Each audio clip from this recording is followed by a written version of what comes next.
The Life and Times of Missouri's Charles Parsons, Between Art and War, details the life of one of St. Louis's and the nation's most influential, yet little-known figures. As a U.S. Civil War quartermaster and advisor to generals, politicians, and presidents alike, he was instrumental to the Union cause. As a world-traveling art connoisseur, he helped found the first art museum west of the Mississippi and donated his remarkable collection of American and European paintings and Japanese and Chinese art. And to this day, his philanthropic work and dedication to education live on in some of the country's grandest institutions. From his business failures in a riverside boomtown to his rise to national renown, this book tells his full story for the first time, with the attention and spirit the subject is due.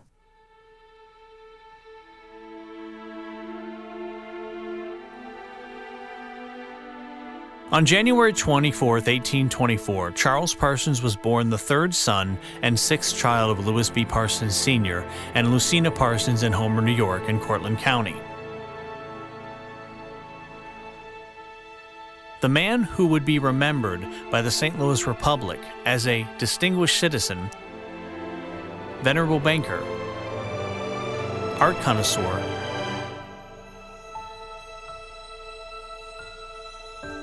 author, and philanthropist after his death in 1905, was at the beginning of an incredible journey that would take him across the United States,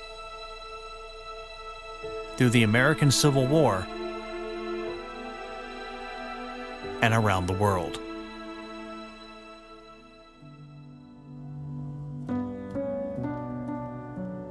Charles's father, Lewis Baldwin Parsons Sr., was born on April 30th, 1793.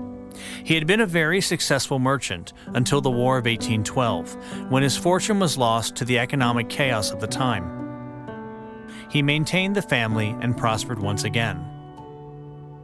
He enjoyed teaching his children the wonders of the world, and Charles learned his love of art from the stories his father told from the books he read.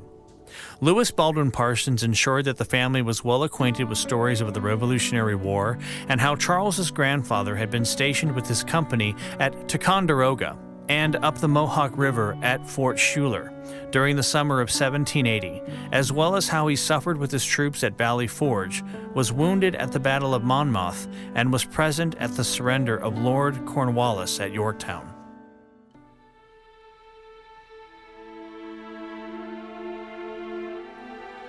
Lewis Sr. thought it was best that Lewis Jr. attain a college education, and he enrolled at Yale University in 1837. The courses were hard on him, and for a period of time he was so ill that the family thought he would not be able to continue and would disgrace the family name. Though he was not fully recovered, he did complete his studies. After graduating from Yale, he took some time to recover his health and then entered Harvard Law School. He graduated in 1844 and moved to Alton, Illinois, to begin practicing law. He partnered with Judge Henry W. Billings, a leading lawyer of the Illinois State Bar. In the upcoming chapter, we will discover more of the life of Lewis Baldwin Parsons Jr. as a businessman and Civil War general, and the reason that Charles joined the Union Army as Assistant General Quartermaster in the city of St. Louis.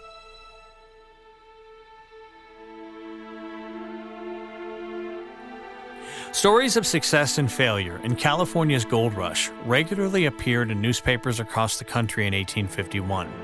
While some men and families were still packing up from St. Louis, Missouri to head west to seek their fortune, Charles Parsons was about to head 180 miles north from St. Louis to the town of Keokuk, Iowa. He accepted, at the urging of H.D. Bacon of Page & Bacon, bankers in St. Louis, a proposal to open a bank in Keokuk. By October of 1851, Charles was established in this emerging river boomtown. Keokuk was an extremely important town on the Mississippi River in the early 19th century. At one point in time, it was projected to take over St. Louis in size and national significance. This location also earned the nickname Gate City.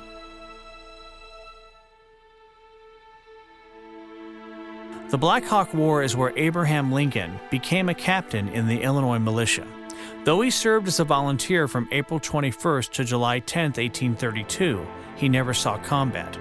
His primary contribution was to bury the malicious dead, and he finished his service under the command of Captain Jacob Early, who was leading a company of independent spies. For his military service, Lincoln received a large land grant from the government and created lasting political connections that served him in the years to come. Following the Black Hawk War, the British band members were either imprisoned or returned to Indian Territory. Black Hawk was transported east and, along with other warriors, was toured to other cities under the hospitality of the U.S. government. In 1833, he became the first Native American to publish his autobiography. Now, a much larger panic was gripping the country: the Civil War. Charles and his brother Louis, along with attorney John Noble, were called into service to protect the Constitution of the United States of America. Before being mustered into the service of the Union Army, Charles and John watched the great Mississippi River and the mounting tensions of the impending war from the river cliffs in Iowa. Speaking at Charles Parsons Memorial in 1905, Noble recounted the early moments of the war from Keokuk. "We saw that great river, the Mississippi, freighted with men and the might west, all in arms, flowing southward to the sea of conflict. The drums beat, and down the river came the regiments of the march. Our friend Charles Parsons and I, with many of our fellows, went with the flag. The call of our country was obeyed." In 1864, it was time for Charles Parsons, who by then held the rank of lieutenant colonel, to resign from the Army and re-enter the banking business in St. Louis. But he was known going forward as Colonel Parsons. During this time in and contributions to the quartermaster's service in St. Louis, General Allen wrote that Charles, quote, "bore the brunt of hard work and was always ready to duty day and night," end quote.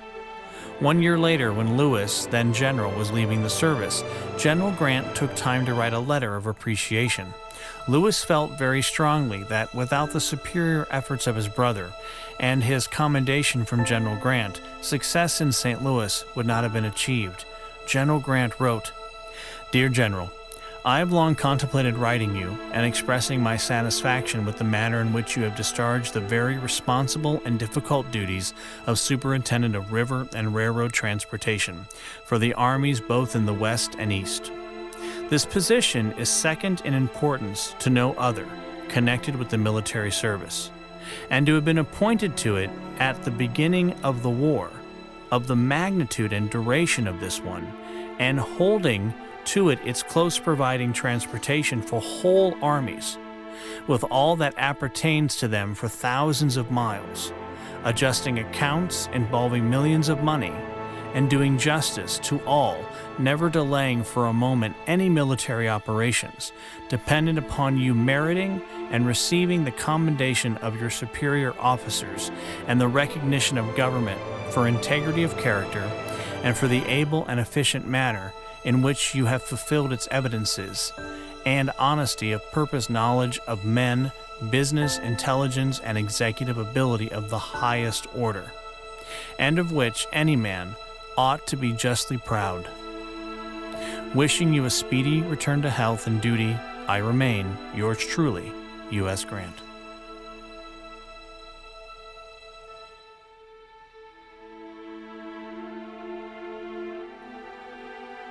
The mental health of both Louis and Charles Parsons suffered during the Civil War.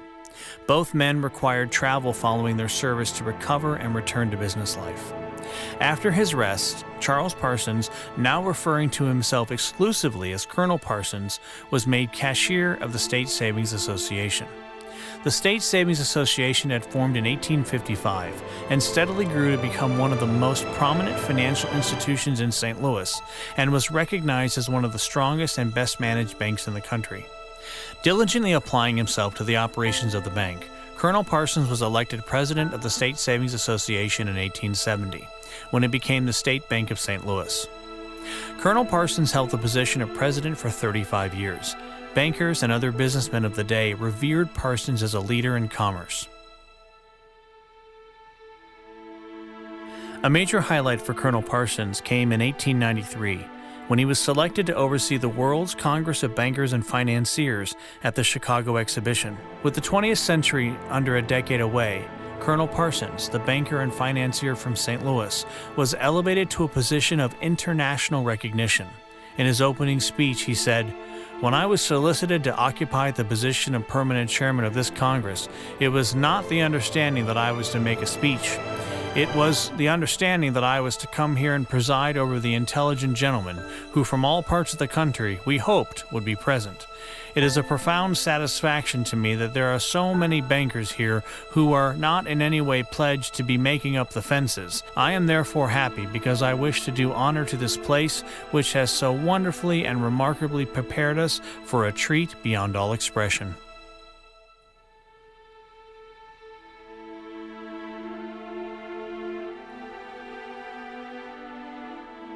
When Charles and Martha Parsons met German businessman and archaeologist Heinrich Schliemann in 1868 on a 2-week train ride through the Alps, Schliemann was a mere 6 years away from worldwide fame.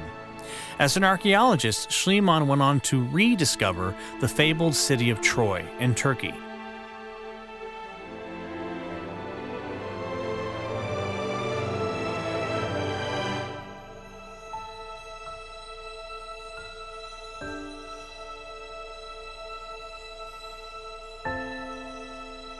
And became a household name by the end of the 19th century.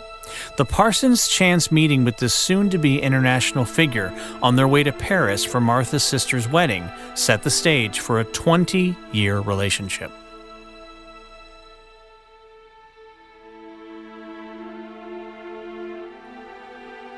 By the 1870s, Charles Parsons was a fully established businessman known nationally for his successes. His love of art fueled his most significant contribution to St. Louis and its citizens, leadership of the first art school and museum west of the Mississippi.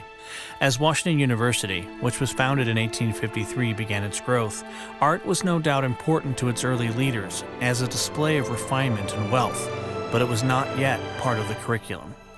The St. Louis School and Museum of Fine Arts building had been built from the meticulous plans of Peabody and Stearns of Boston, who, according to a contemporary journalist, ranked among the most distinguished architects in the country. When the building was completed, housing the St. Louis School and Museum of Fine Arts and serving as a memorial to the deceased son of Wayman Crowe, it was said to be in itself a work of art.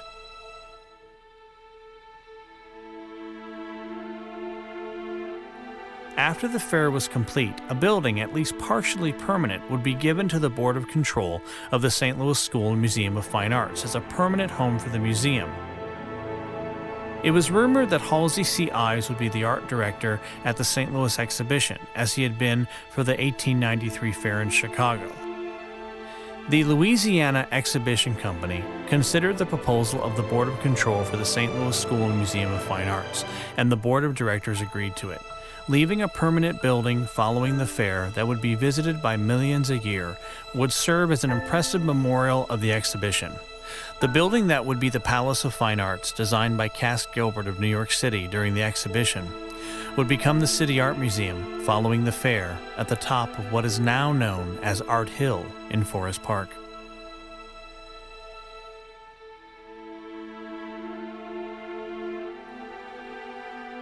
As early as the 1870s, Charles Parsons' painting collection received acclaim in St. Louis and was gaining attention as one of the best in the country. According to Graham W.J. Beale, it was, quote, a perfect example of the informed St. Louis gentlemen of that time, end quote. In 1879, Charles Parsons' painting collection was included in Edward Strahan's Art Treasures of America and was listed along with his friends D. Catlin, J.A. Scudder, S.A. Coles, H.L. Dowsman, and J.J. O'Fallon. The majority of the paintings that Parsons collected were landscapes and French academic art from the Salon. Parsons' landscapes have received the most scholarly attention since he bequeathed them to Washington University in St. Louis, and ultimately the Mildred Lane Kemper Art Museum, where many are on view today. When 20-year-old Harriet Hosmer arrived in St. Louis in the fall of 1850, she was not yet internationally known as the world's first successful female sculptor. Martha Parsons, not yet Mrs. Charles Parsons, was a 20-year-old debutante moving in the social circles of the city's upper class. Harriet, Charles, and Martha were destined for a friendship through the arts. Hosmer traveled from Boston to St. Louis for the sole purpose of studying anatomy at the McDowell Medical College, with the support of one of the most successful and powerful businessmen and politicians in St. Louis, Senator Wayman Crowe, 1808 to 1885. With no Northeastern medical school that would allow her to study anatomy, she called upon Wayman Crowe for assistance. Crowe was able to use his influence on Dr. Joseph Nash McDowell. Dr. McDowell led the medical college in both praise and in rumors. The discovery of the Tokugawa, Edo period 1603 to 1868 incense burner brought me face to face with Charles Parsons and his collection of art and artifacts. This chapter focuses specifically on 3 objects that Parsons collected related to the incense culture of the Japanese. Though there are many more objects in the collection tied directly to Japanese incense tradition, these 3 are the most powerful in their significance and importance to Parsons and his admiration of the culture. As a student of incense and its history for the past 37 years, it is difficult, if not impossible, to separate these objects and my experience from them from my knowledge of the incense traditions of Japan and how these traditions impacted the warrior, merchant, religious, noble, and secular classes of Japan for the past 1,500 years. Through the appreciation of incense and the power of fragrance, the past and future merge into the eternal now. In 1894, during his trip around the world, Charles Parsons visited the Egyptian Museum in Cairo and met with Emile Brusque, an assistant curator there. His intention was to purchase 2 mummies that he could donate to Washington University in St. Louis for study and display to the public. Parsons had an interest in Egyptian culture and mummies going back as far as 1879. The mummies that Charles Parsons acquired in 1896, then donated to Washington University in St. Louis for display in the St. Louis School and Museum of Fine Arts, are in many ways a fulfillment of the spiritual aspirations of ancient Egyptians. Perhaps the millions of people that have viewed these mummies and the scholarship to understand them is the fulfillment of the incantations carved on these treasures of the ancient Egyptian world. More than the fulfillment of spiritual intention, the mummies are a part of Charles Parsons' legacy and his own immortality.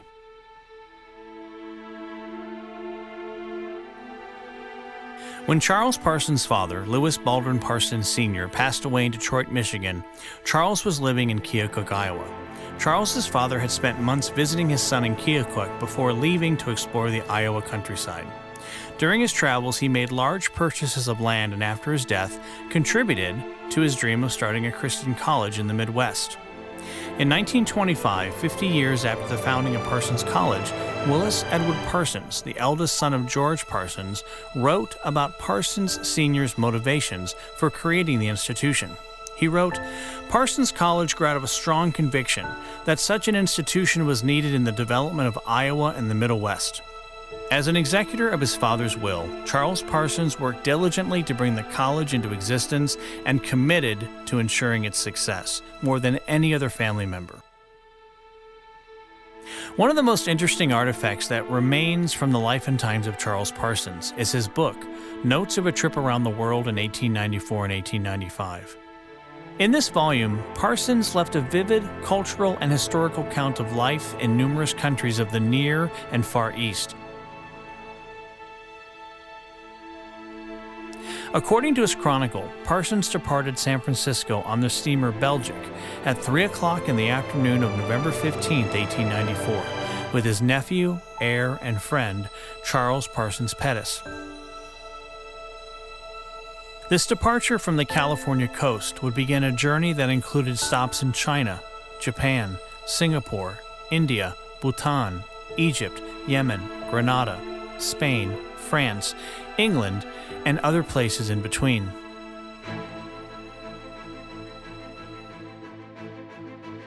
Hi, this is John Lanius, author of The Life and Times of Missouri's Charles Parsons, Between Art and War, published by the History Press and found online at historypress.com. Thank you for taking the time to watch this extended introduction to the book. As I hope you have glimpsed from this video, Charles Parsons lived an exciting and fascinating 19th and early 20th century life.